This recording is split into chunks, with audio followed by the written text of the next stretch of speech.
Salam, selamat pagi Bapak Ibu dan Saudara yang diberkati Tuhan. Hari ini Selasa 24 Desember 2024. Saya Pendeta Wismanduru kembali mengajak kita semua untuk merenungkan firman Allah yang dikeluarkan oleh Sinode Gereja Kristen Ekumeni di Indonesia, GKO, dengan berpedoman pada pola 4M, yaitu menerima, merenungkan, melakukan, dan membagikan firman Allah. Sebelumnya mari kita bersatu hati di dalam doa. Kita berdoa. Terpuji namamu ya Allah Bapa di surga, Tuhan Yesus yang terus menjadi kepala gereja yang kami layani, dan guru yang agung yang terus mengajarkan kami kebenaran. Kami bersyukur ya Allah, dan kini kami membacakan dan merenungkan firman Allah. Biarlah firman Tuhan ini menjadi firman yang meneguhkan dan menguatkan, serta memampukan kami untuk melihat petunjuk-petunjuk yang Tuhan berikan bagi kami di dalam menjalani setiap aktivitas kami di sepanjang hari ini. Terpuji nama Tuhan Yesus Kristus. Berfirmanlah bagi kami Allah, karena kami siap untuk mendengar dan melakukan firman Allah. Hanya di dalam nama Tuhan Yesus, Sang Sumber kebenaran firman yang hidup, kami berdoa dan bersyukur. Amin. Bapak, Ibu, dan Saudara yang diberkati Tuhan, renungan firman Tuhan hari ini terambil di dalam surat 1 Korintus pasal 13 ayat yang keempat sampai ayatnya yang ketujuh.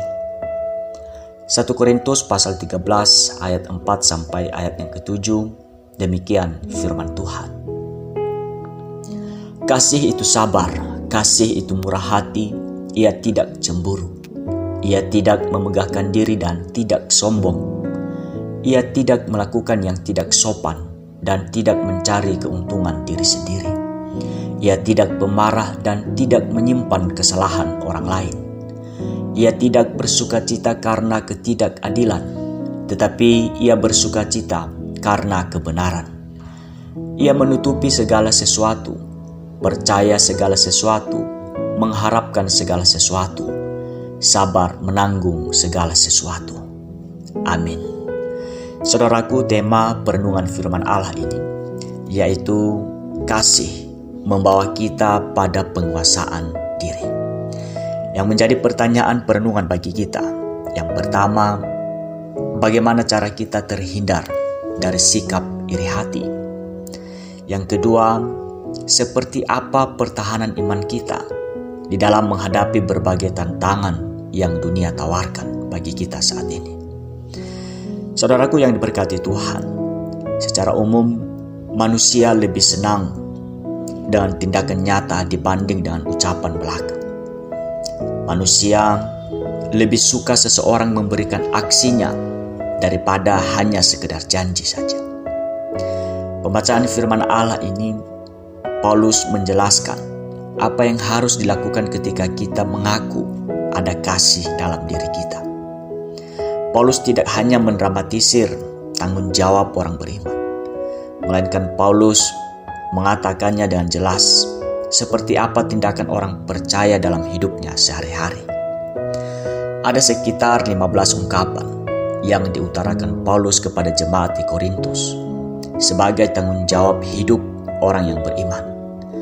Dari 15 kata itu, ada beberapa kata yang sangat dekat dengan kehidupan kita, yaitu cemburu, sombong, memegahkan diri, dan menyimpan kesalahan orang lain. Beberapa kata ini sangat dekat dengan kehidupan manusia. Maka ungkapan ini diutarakan Paulus sebagai peringatan bagi jemaat Korintus pada saat itu. Alasan Paulus kembali mengingatkan hal ini adalah agar ketika kita mengaku kita hidup dalam pimpinan Roh Kudus, maka teladan kasih yang harus dilakukan adalah apa yang sudah diperbuat Allah dalam hidup kita sebagai umat kesayangannya. Ketika kita sebagai umatnya melandasi hidup kita dengan kasih Allah, tentu iri hati, cemburu, sombong, bermegah diri, dan mendendam tidak lagi ada dalam diri kita. Tentu kuncinya adalah ketika kita mampu mengedepankan kasih Allah sebagai landasan hidup kita. Maka kita mampu menguasai diri kita dari berbagai cobaan dunia, karena hidup kita telah dilandasi oleh kasih Allah. Untuk itu saudaraku yang diberkati Tuhan, marilah kita melakukan kebenaran firman Allah ini. Baik kita sebagai pelajar, mahasiswa, pekerja, atau karyawan, bahkan aparat yang ada di dalam kepemerintahan. Pesan firman Tuhan, mari kita mengedepankan kasih Allah, karena hanya dengan kasihlah kita dapat menguasai diri kita. Dan dengan cara inilah kita dapat dihindari dari sikap iri hati. Dan dengan aksi nyata terhadap kasih itulah kita dapat mempertahankan iman kita terhadap tantangan yang dunia tawarkan bagi kita saat ini. Untuk itu marilah kita terus membagikan firman Allah ini, supaya kita semua boleh terlibat di dalam menghidupi aksi nyata tentang kasih Allah itu dalam kehidupan kita. Demikian renungan ini, Tuhan Yesus memberkati kita semua. Mari kita bersatu hati di dalam doa kita, berdoa. Bapa, di dalam nama Tuhan Yesus, terima kasih Allah atas setiap kebenaran firman Allah yang senantiasa terus mengingatkan kami. Kami percaya kuasa-Mu, teladan yang penuh dengan kasih itu.